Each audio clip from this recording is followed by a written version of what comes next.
Le maire de Saint-Ouen a instauré un couvre-feu pour vos enfants, pour vos mineurs. Ils n'auront plus le droit de sortir en soirée ou même dans la nuit sous risque d'être rapatriés par la police à votre domicile ou au commissariat. Le maire de Saint-Ouen a accepté de répondre à mes questions en exclusivité pour Parlons-en et n'hésitez pas à me donner votre avis en fin d'interview.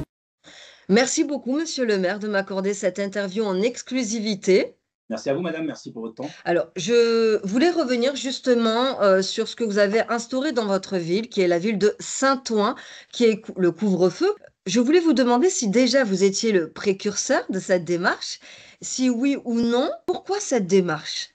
Alors, nous, madame, on a été la première ville à inscrire ce couvre-feu dans une démarche globale de soutien. On apporte vraiment un soutien légal à tout ce qui est politique éducative apportée par les parents. Vous avez deux approches. Il y a ceux qui considèrent que les parents sont des missionnaires et que la jeunesse est un problème. Moi, je considère que les parents font le maximum pour pouvoir donner le meilleur à leurs enfants et que notre jeunesse dans notre pays n'est pas un problème, mais une solution. Mais pour cela, il faut apporter une politique globale.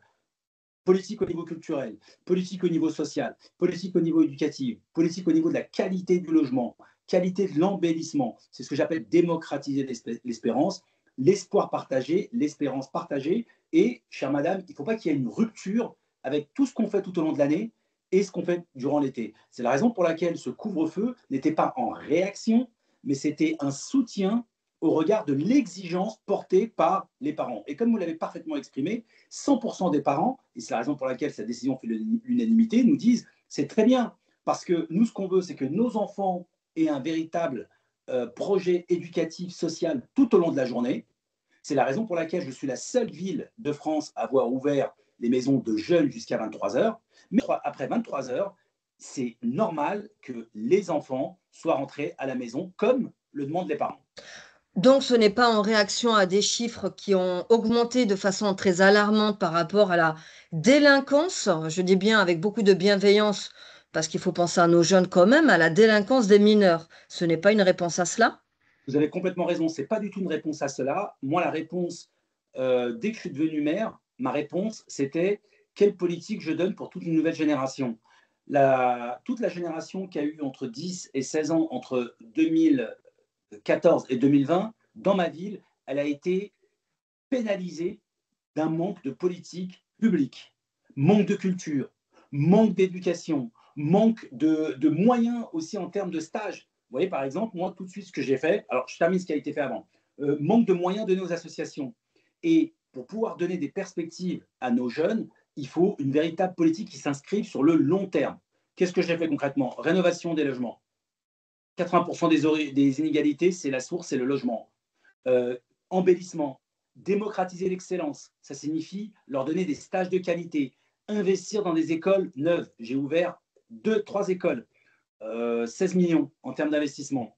Nous avons fait en sorte que nos stagiaires de collège puissent avoir des stages de qualité et pas des stages avec une assignation à résidence professionnelle. J'ai mis le paquet en termes de prévention et de police municipale parce qu'il faut des principes, de la prévention, mais aussi de l'ordre. Et dans les familles populaires comme nous, on a été éduqués avec des valeurs de respect de l'autorité. Et ce continuum, il ne doit pas être en rupture pendant la période estivale. C'est la raison pour laquelle, en lien avec les parents, parce que là aussi, on est sur le terrain.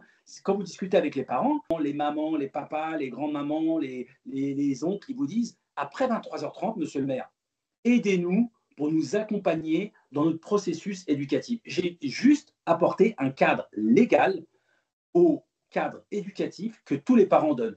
Moi, les parents, j'ai trop de respect pour eux, madame. Je sais que c'est compliqué d'être parent. Comme j'ai du respect pour les mères qui actuellement sont en train de gérer des émeutes. Je ne me permettrai jamais de donner des leçons à qui que ce soit. Simplement, ma philosophie, c'est qu'il faut valoriser l'éducation qui sont données par les parents, il faut les accompagner, il faut leur donner non pas les ambitions de leurs moyens, mais les moyens de nos ambitions. Et c'est le rôle du maire.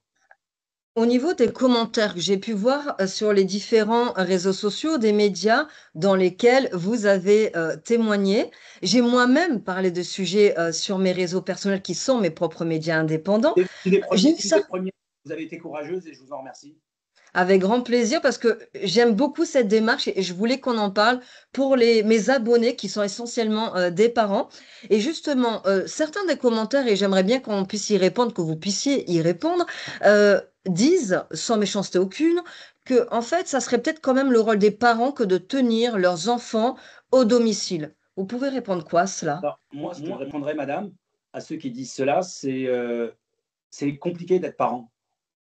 Et être parent, et je suis parent, ça exige un maximum d'humilité et de modestie quant à la tâche qui nous incombe. Tous les parents que je croise dans ma ville veulent le meilleur pour leurs enfants. Je n'ai pas croisé dans ma vie un parent qui m'a dit, vous savez quoi, je veux que mon enfant soit malheureux, je veux que mon enfant échoue. Sauf qu'effectivement, c'est compliqué, la société est dure. Et moi, mon job, c'est de les protéger face à la difficulté de la société. Et les parents, je ne les oppose pas dans ma politique, je les considère comme des partenaires. Et on les consulte et on les intègre dans le processus. Et dire que c'est le rôle des parents, ça ne signifie pas que les parents, lorsque les enfants sont dehors, sont les responsables et ils sont démissionnaires. Ça signifie que la puissance publique est démissionnaire. Parce que c'est, pour moi, un scandale que de considérer que l'éducation d'un enfant dans tout son parcours, c'est uniquement le rôle des parents. Les parents ont un rôle éducatif, évidemment, le premier, mais ensuite l'école a un rôle à jouer, les éducateurs de foot, de sport ont un rôle à jouer, les élus ont un rôle à jouer, la société a un rôle à jouer. Et moi, en tant que maire, et c'est pour ça que je fais de la politique, je pars du principe que qu'on soit né riche ou né pauvre, qu'on soit d'une famille type nucléaire ou famille monoparentale, qu'on soit de parents étrangers ou de parents français sur 4-5 générations, quelles que soient les orientations sexuelles, quelles que soient les croyances, il faut apporter le meilleur pour nos enfants. Parce que moi, je crois en notre jeunesse. Et pour cela, il faut travailler main dans la main avec nos parents. J'apprécie ce que vous dites parce que la jeunesse d'aujourd'hui sont quand même les adultes de demain. C'est pour ça que c'est Exactement, important. exactement ce que j'ai dit ce matin à mes équipes. Ah ben je suis ravie, je suis honorée. Vous voyez, c'est ce que moi aussi je rappelle sur mes différents réseaux sociaux. Alors, pour sortir un peu des questions classiques, hein, parce que vos réponses et votre positionnement, on le voit dans les différents médias, et merci pour vos différents témoignages. Moi, j'ai envie de vous demander, là, je vois des jeunes qui sont perturbés parce qu'ils se disent, ben mince alors, je vais pas pouvoir prendre l'air à telle heure, eh ben punaise, je vais rester à la maison, mais que vais-je faire? Quel message vous pourriez leur faire passer? Deuxième question, comme ça, je vous laisse vraiment répondre à l'ensemble. Il y a quand même des jeunes qui ont malheureusement, je dis bien malheureusement, peur de notre police. Je suis pas là pour juger, oui, non, c'est pas le propos, hein. Euh, mais quel message, le double message que vous pourriez peut-être leur faire passer? Les jeunes vont vous écouter sur TikTok et sur YouTube. Alors, ce que je dis aux jeunes qui nous écoutent sur la première question, c'est que je veux le meilleur pour nos jeunes. Moi, ce que je veux, c'est recroiser ces jeunes dans 10 ans qui me disent, vous savez quoi, monsieur le maire, si jamais j'ai pu faire ce que j'ai pu faire, c'est parce qu'à un moment dans ma vie, j'ai été à Saint-Ouen. J'ai pu bénéficier d'une politique éducative de qualité. J'ai pu partir au Brésil comme vous avez organisé. J'ai pu m'intéresser à l'écologie internationale. J'ai pu aller à Essaouira et voir à quel point j'étais fier d'être français et discuter culture. J'ai pu me déplacer aux États-Unis, à Los Angeles, parce que vous avez fait un partenariat avec Los Angeles. J'ai pu aller à Rio. J'ai pu m'émanciper. J'ai pu avoir un stage de qualité. J'ai pu vivre dans un cadre sécurisé tout au long de mon parcours. Et vous savez quoi, monsieur le maire? Arrivé à un moment de ma vie, quand j'avais 15 ans, 16 ans, vous avez mis un arrêté qui était dans la continuité de ce que mes parents me disaient toujours. Et ben, vous savez quoi, ça m'a servi parce que ça m'a donné un cadre. Et quand j'ai grandi, j'ai réalisé qu'il me fallait un cadre. Et un cadre, c'est des devoirs, mais c'est aussi des droits. Vous m'avez donné des droits d'accéder à une politique culturelle, à une politique sociale de qualité, une politique d'éducation de qualité, et vous m'avez respecté, respecté. Et ça, c'est le respect. Et vous avez respecté mes parents. Jamais je vous ai entendu dire dans les médias que les parents sont démissionnaires, que c'est la faute des parents, que les jeunes sont des problèmes. Et à partir du moment où vous nous avez responsabilisés et vous nous avez respectés, on s'est senti, comment dire, reconnus. Parce que le patrimoine le plus important lorsqu'on a ici des familles, surtout des familles populaires, c'est la dignité. Et vous nous avez redonné notre dignité et de l'espoir et de l'espérance. Quant à la deuxième question sur la police, moi, la police municipale est à l'image du maire. Moi, la police, c'est protéger et servir. Vous êtes des serviteurs de la République. Et quand vous voyez des gamins à 23h30 sortir, le rôle que vous devez avoir, c'est un rôle d'accompagnateur, c'est un rôle de police de proximité. Ce n'est pas un rôle de violence urbaine, de violence institutionnelle, pardon, et d'humiliation ou de violence physique. C'est derrière être le bras institutionnel de ce que vous demandent vos parents. Encore une fois, le meilleur allié de cette décision et de ce projet global, ce sont les parents. Donc la police municipale, elle est à l'image du maire en général. Si vous avez une police municipale qui commet systématiquement des abus, c'est parce qu'il y a une tolérance. S'il y a une police municipale à visage humain, c'est parce que le maire a considéré que c'est un élément important. Moi, chère Sarah, j'ai eu en 2021 ou 2022, j'avais eu un problème avec 3 policiers municipaux, ce que j'appelle une bavure. Je me suis porté partie civile et j'ai demandé à me déplacer au tribunal de Bobigny et j'ai témoigné contre ces policiers pour que ces personnes-là n'exerceront plus jamais parce qu'ils font honte. Ils ont fait honte à l'uniforme, ils ont fait honte à l'institution, ils ont fait honte au front, à ce qui est écrit dans le fronton républicain, liberté, égalité et fraternité. Bravo, vraiment bravo pour cela. Ma dernière question, en fait, c'est que, bon, clairement, vous êtes précurseur là. Vous avez initié quelque chose qui va se répandre au niveau national. Parce que là, aux dernières nouvelles, j'ai encore regardé tout à l'heure, la ville de Nîmes pourrait et va sûrement reprendre votre initiative. Et à mon avis, il n'y aura pas que la ville de Nîmes. Quel ressenti vous avez par rapport à ça? C'est quelque chose quand même. Oui, moi, ce que je voudrais leur dire, chère madame, chère Sarah, c'est la chose suivante. Le couvre-feu est efficace si vous l'intégrez dans une politique 360 degrés globale, avec les mamans, avec les papas, avec les grands-parents. Pas plus tard que la semaine dernière, lorsque j'étais à Avignon, nous avons envoyé une délégation de jeunes au Festival d'Avignon, ouverture d'esprit. Au mois de novembre, il va y avoir une délégation qui va aller à la conférence COP30 à Belém. Nous avons ouvert les maisons de jeunes jusqu'à 23 heures. Nous avons des diffusions de matchs de foot, de cinéma, de films. Par exemple, très intéressant, vous savez, vous qui connaissez parfaitement la vie politique nationale comme territoriale, souvent, en période estivale, on a des sujets dits barbecue sauvage. Vous savez ce que j'ai fait, moi? Je les ai encadrés, je les ai autorisés en apportant toute la logistique et en disant, vous savez quoi, les jeunes? Invitez vos voisins, invitez les grands-parents. Il y a monsieur Lucien que vous croisez avec son chien. Ça lui fera plaisir que vous l'invitiez. Et ça se passe très bien. On fait ce qu'on appelle cause commune.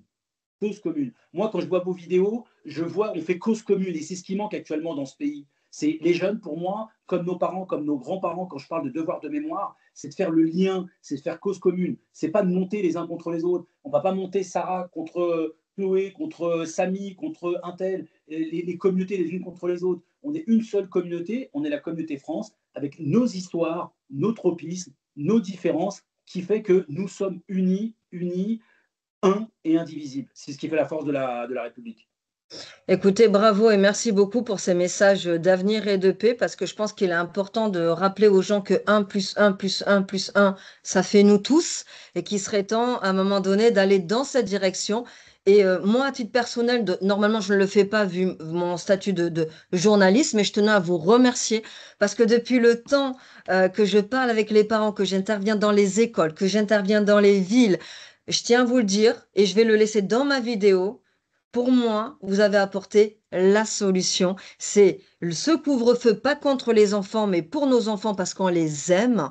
Et bien sûr, en unité totale avec la famille, les familles, pardon, et aussi nos policiers qu'on aime énormément. Je pense qu'il est temps de remettre tout ça à niveau, en espérant évidemment que les autres villes fassent exactement la même chose que vous. Merci, madame. Est-ce que vous m'autorisez un dernier mot de conclusion? Avec grand plaisir. Je voulais à mon tour vous remercier vraiment très sincèrement pour le respect que vous m'avez témoigné. Merci d'avoir pris cette question avec toute la quintessence politique que ça requiert et pas l'avoir pris sur un côté populiste ou démagogique. Et merci d'avoir pris le temps de me laisser m'exprimer librement avec le temps de bien expliquer ce qu'on porte. Et ça m'a énormément touché. Donc merci madame pour ce que vous faites. J'ai été très touché. Merci. Bon, ben, merci beaucoup en tout cas. À très Et on bientôt. va à très bientôt et on vous retrouve prochainement dans nos médias. Merci beaucoup. Au revoir, madame. Merci.